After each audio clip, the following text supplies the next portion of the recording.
So we've been busy the last few days. We went to open houses. All the dealers around here have open houses this time of year, and we go and get really good food for free. Free food. So it's good. And then typical farmers, we gotta sit around and talk about what's going on all day. Then we find stuff to look at. We look at equipment, we look at parts, all the cool stuff that's coming out. Needless to say, we don't get anything done in the shop. Not a thing.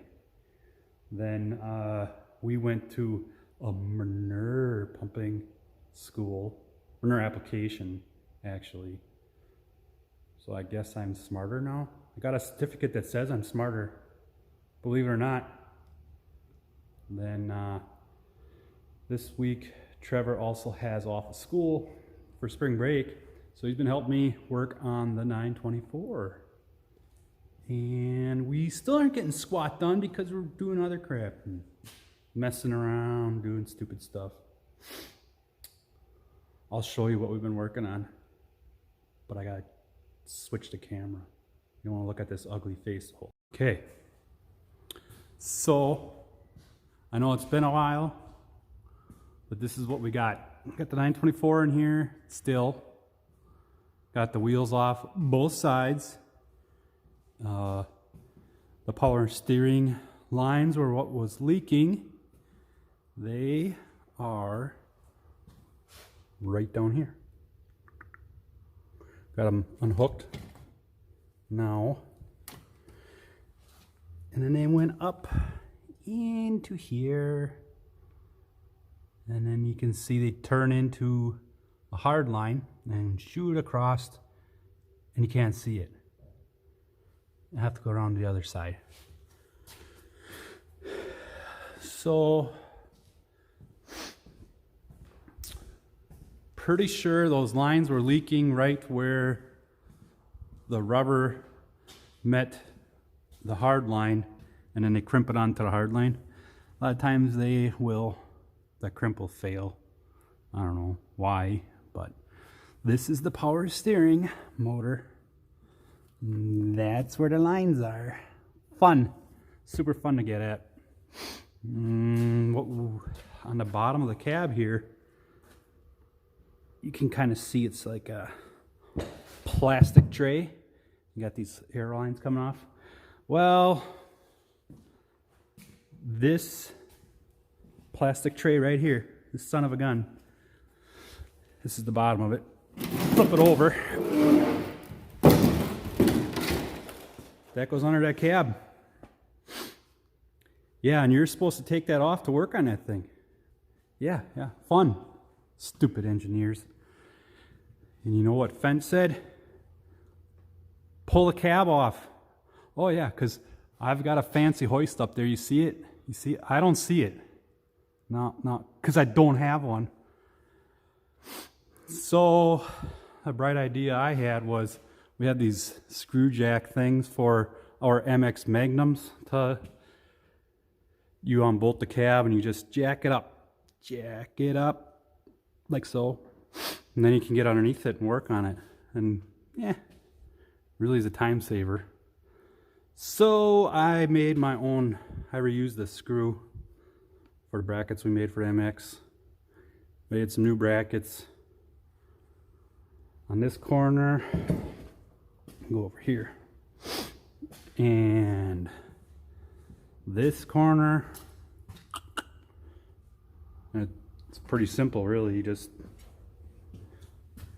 put a wrench on and turn back and forth, and then it'll go down, flip it over, because it's a fancy gear wrench. Up, go up. That took care of the back. Not very hard. Then that wasn't enough, so I had to get the front lifted up.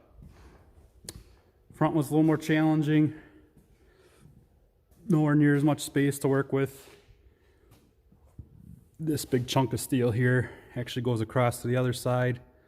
A matching mount over there. And you're not going to be able to see it very well. I'll try and shine some light on the subject. That really doesn't help you. Anyways, you can see my threaded rod in there where it's bolted on. That's the bracket for the airbag in the front. And then I made a little stand for the bottom. Unhooked the gas shock there and unbolted the cap. Now I got my impact on there. Wasn't much room to work with, but that sure did make a difference. An extra 3-4 inches that we could raise it up. Then we could kind of get that plastic tray out. Was not fun. Will not be fun putting it back in. Gave us a ton of room to work though. I tell you what. That's what we're working on. We did get the lines off, started getting them off. I got some of the lines. Problem is, I'm not sure exactly which one's leaking. This is the line I'm talking about. One of them. Whoa! Back over here, camera. So that's where that's usually the crimp that fails or starts leaking. So it's so much fun to get at that I decided. What are you looking at over there? Looking at the floor? Why? Over here. Over here. Up, up, up. There you go. I decided to change, there's 5 of them. I decided to change all 5. Screw it. Because with my luck, you guys probably have better luck than I do, but with my luck, I changed the one I think is leaking, put the thing all back together, and guess what? Another one leaks. It's fun.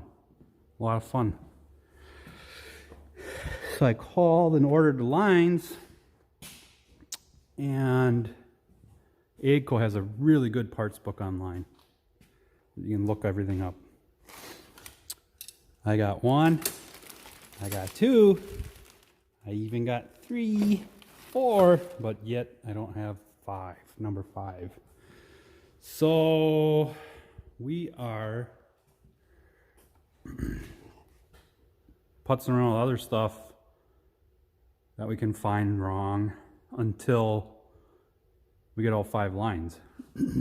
Today I decided to this lift cylinder back here for the rear 3-point. This guy right here that was leaking oil out of there, and it would settle down in the end of the world, but I didn't care for it. During the fall harvest, what would happen is they would settle down after a week or so, and guess what these bad boys would come in contact with? The big wagon hitch that goes right here. Right here.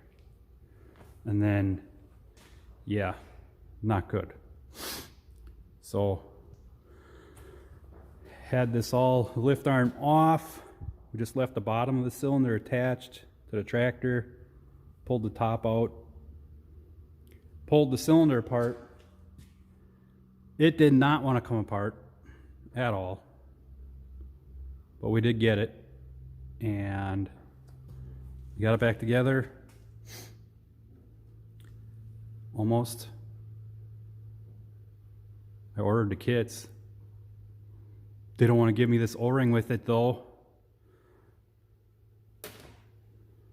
So I'm waiting for that O-ring now. That's why the snap ring's just sitting here. That's why the pin's out. Yet, when that comes, we'll pull the pin, drop the cylinder back, put the O-ring on, put the snap ring on. Done. Oh, yeah. I screwed up. I tipped the cylinder back. And there's a fitting here. Wrecked it. Wrecked her good. So I had to get a new fitting too. So we're waiting on that. It was a fun day. We Worked on that. What else did we do? Oh, Trevor put the oil back in the hydraulic tank for the third time. This little simple oil leak on the bottom that I said wasn't bad at all, and it just has to be done once in a while. Trevor took it apart for me, drained it, and let's shine some light. This cover, ow, that's harder than my head. This cover, oh yeah, that cover right there. You gotta take that off, and the filter's hiding behind there. I usually put some silicone on there along with the O-ring, and that usually takes care of it. But when Trevor took the cover off, there was another O-ring there, but I never remembered. So we'd put it back together and it would leak. And we drained the oil back out, clean it all up, scratch our heads, wonder why we were so stupid as that we couldn't get that to seal up. Turns out it was missing that O-ring. So fourth time's the charm on that guy. Oh, what else? We changed the final drive oil and the transmission oil. That was fun.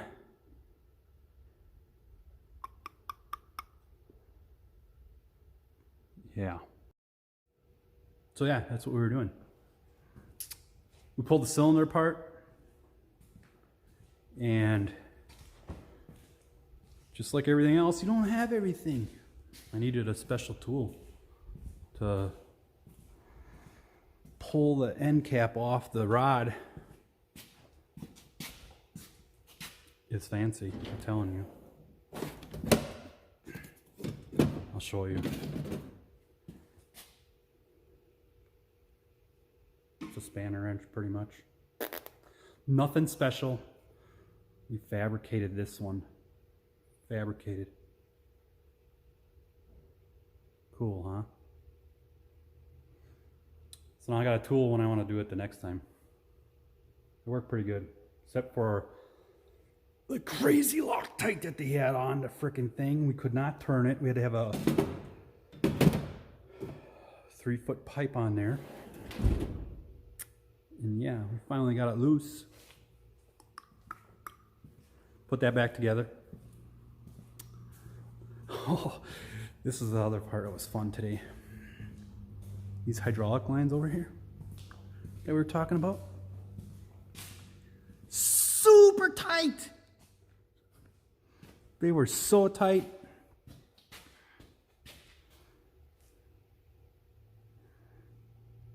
Over here somewhere.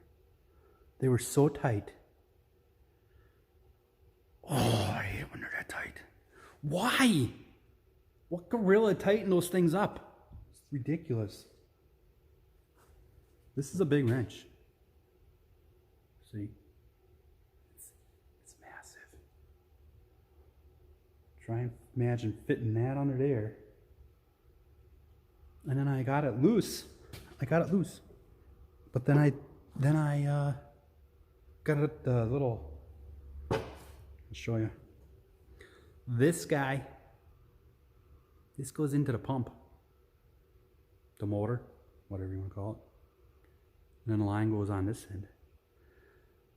Well, when the gorillas tighten them that tight, what happens is you go to turn it loose, and then this little son of a gun comes loose with it, turns, and then you're never going to get it off. Then you have to try and get a wrench in between the motor, which is on this side, and the hard line, which is on this side. And it's a big wrench, and a lot of times they don't want to fit in between there. You know what I'm talking about. It's fun. We got the wrenches on. Couldn't budge them. No, they would not go. Actually, before that, I was putting my big fat ass on that wrench, and when it broke loose, I freaking caught my knee on the pipe down there. Oh, that hurt. I thought I ripped my freaking kneecap off. And then, oh yeah, You always get your cheaters, you stick them on there. Those pipes that, I don't know, 3 feet doesn't do it, you go get a 6-foot piece, right? What's the difference? Put those Harbor Freight tools to the test. Anyhow, I'm sick of trying to find a pipe that fits over the end of this. You know how big that pipe is? Big. So, I made, how am I going to show you this? Maybe I set you down over here. I made a cheater. I'm going to break some frickin' wrenches with this thing, I tell you what.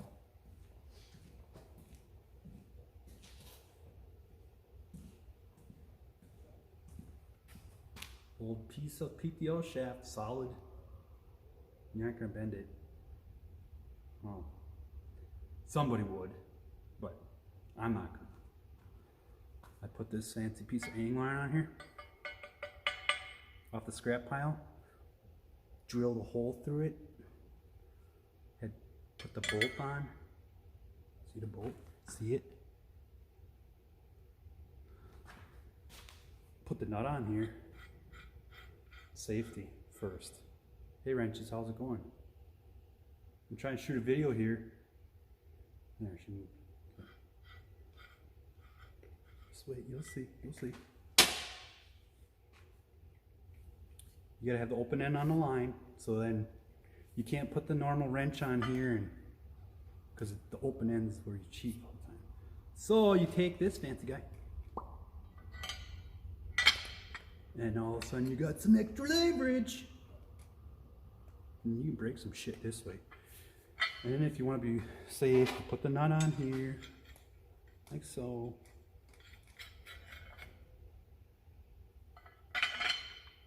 Like so. And I know somebody's going to say, oh, it's not going to work all the time.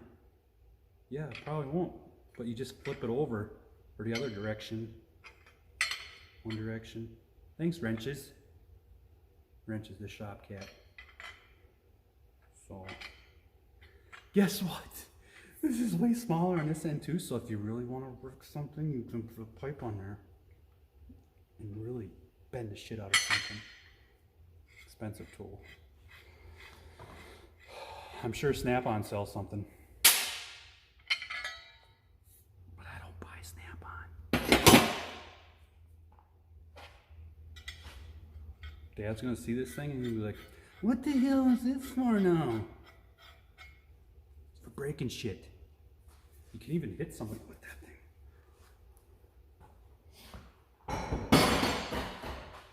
So,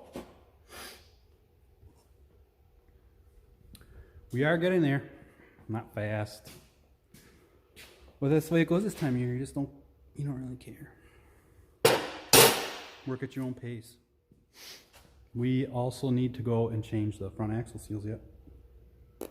Down here. I'm trying to show you something. Over here.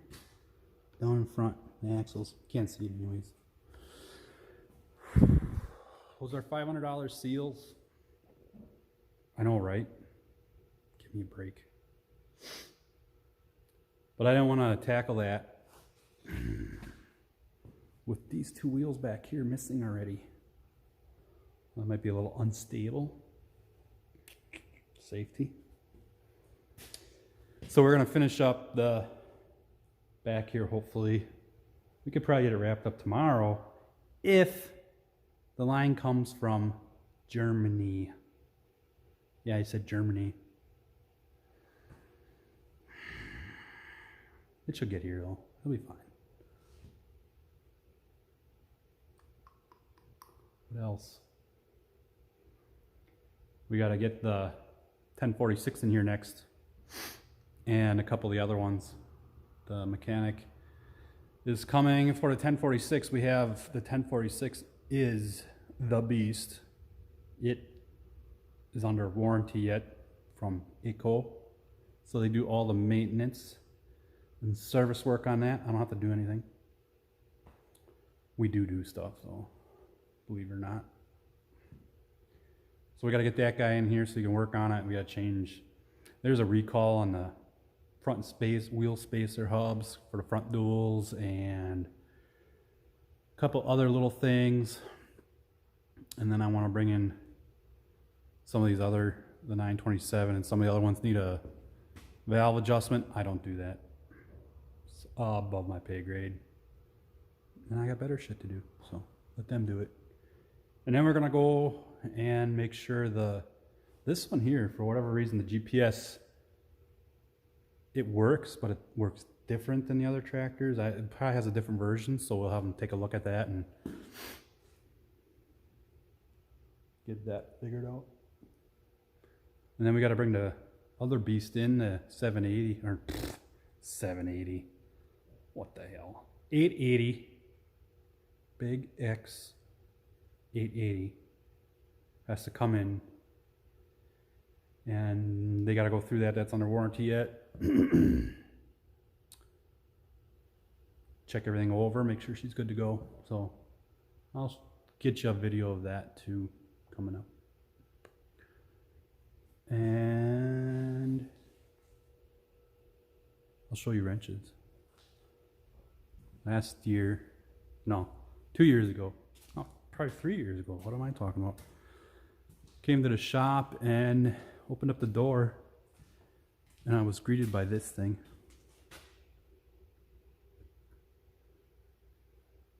It's a cat, if you didn't know. Right, wrenches?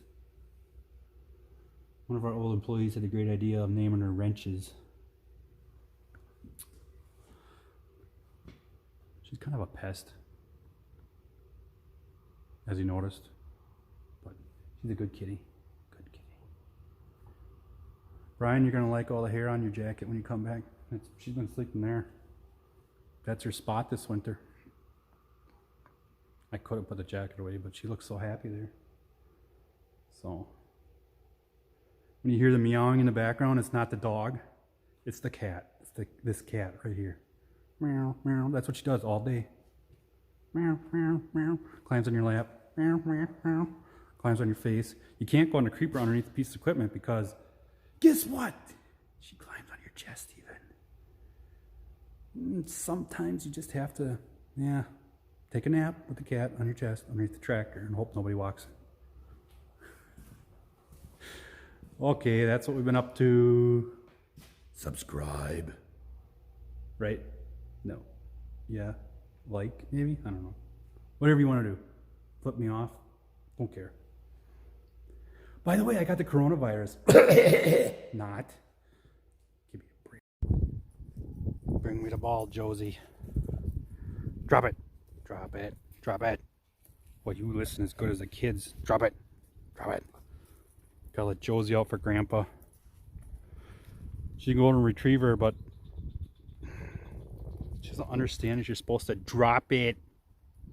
Bye, Josie.